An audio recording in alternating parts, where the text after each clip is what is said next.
Merry Christmas! A massive explosion just went off in Nashville and police say it was intentional. Was it a bomb?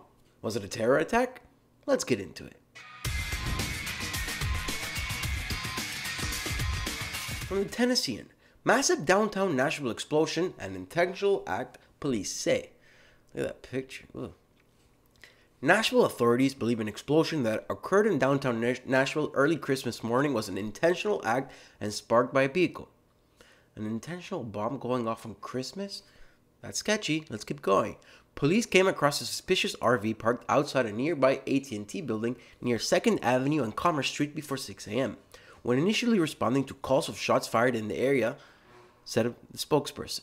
There was no immediate evidence of any shootings, but officers alerted the department's bomb squad, which was en route when a significant explosion happened about 30 minutes later. Just before the blast, officers were conducting door-to-door checks in the area and had redirected a man walking his dog along the street. Good. I hate when dogs get hurt. In the movies, when the dogs get hurt, gotta switch off. The force of the explosion knocked an officer to the ground. 3 people were hospitalized with injuries, police say. Several people were taken to the department's central precinct for questioning, but authorities declined more details Friday morning. The downtown area was sealed off with an active investigation is underway, led by the FBI with help of Nashville and state agencies. President Donald Trump has been briefed, blah, blah, blah. Okay, so that's the story. Now, let's analyze it a bit. First, it's very sketchy that a bomb or explosion would go off on Christmas Day. Out of all the days of the year, Christmas Day. Sketchy. Second, police were called to the area for a shooting, very close to the RV. When the police got there, there was no shooting, there was no evidence of shooting. But what there was, an RV filled with explosives. Now, what is very common, for example in Israel, what terrorists do is that they set off a first bomb, so first responders show up, and then they set off the bigger bomb. What they want to do is hurt the first responders, the ambulance, the police. Could we see something similar here? They called for a shooting, police gather, and kaboom. Maybe. And then, if that's the case or something similar, this next question is, who? And then, why? But I guess after we figure out the who, we'll see the why. There's another very sketchy thing I want to show you.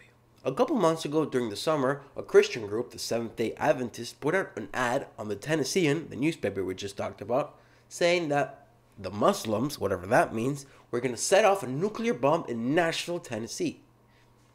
They also detailed that it would be on July 18th, which today clearly isn't at July 18th.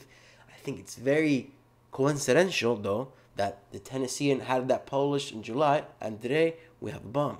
Now, I'm not saying it was the Muslims. I actually think it's more probable that the whole ad was the cover. You know, the people who actually put out the ad would be actually responsible for the attack. They were just blaming the Muslims, so when the actual bomb went off, said, oh, we were warned, it was the Muslims. Fear, fear, fear. Now, they could be totally unrelated. I just think that it's so sketchy. Nashville, Tennessee, we got a threat of bomb, and then we have a bomb. I don't know. All in the same year. Maybe it's more common than I know, but it just seems very sketchy. And if it was a bomb, I mean, the police have said it was an intentional explosion, so it was a bomb. Who did it? Why would Muslims attack Nashville, Tennessee? I think it's more probable there would be more of a domestic terrorism than a foreign terrorism. Antifa comes to mind, but does Antifa operate in Nashville? Not that I know of. I wouldn't be surprised if they do. It's a southern city. Antifa doesn't like the southern people, the Trump supporters, the Nazis. But who could it be? Police have said nothing yet. The FBI has said nothing yet. And I will cover it as soon as more information comes out. If you liked the video, if that was informative, like, subscribe. It's free. See you next time.